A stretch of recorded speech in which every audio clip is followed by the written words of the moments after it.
L'échelle de Likert va vous permettre d'analyser plus finement les opinions de vos utilisateurs sur différents sujets que vous allez leur proposer.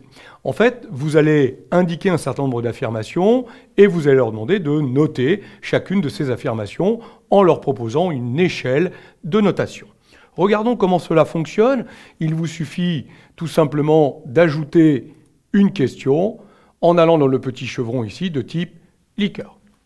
Vous accédez au paramétrage de ce type de question. On va demander à l'utilisateur de noter chacun de ces services et on va indiquer chacun des services ici en ligne. Ce sont nos fameuses affirmations.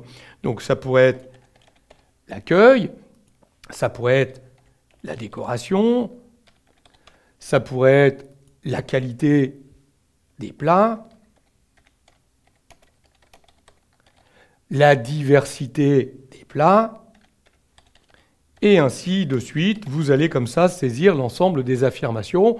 À chaque fois que vous en ajoutez une, vous cliquez le petit plus. Si vous voulez en supprimer une, vous avez toujours la petite corbeille.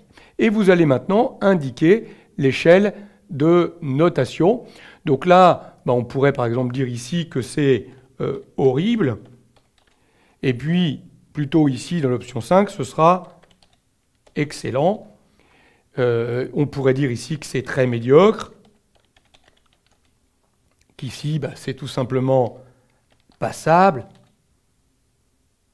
que c'est bon, par exemple ici, et on l'a dit excellent. Si vous voulez en ajouter même topo, vous pouvez cliquer sur le petit plus ou recliquer la petite corbeille pour supprimer. Voilà, c'est aussi simple que ça. Vous avez créé votre tableau d'entrée, à double entrée, les affirmations, la notation, et ainsi l'utilisateur, très simplement, va pouvoir, pour chacune des affirmations, noter en cochant l'une des cases. Donc vous voyez que c'est très utilisé. On ne peut cocher qu'une case par ligne. Donc voilà comment on ajoute cette fameuse échelle de Likert à l'intérieur d'un formulaire Microsoft Forms.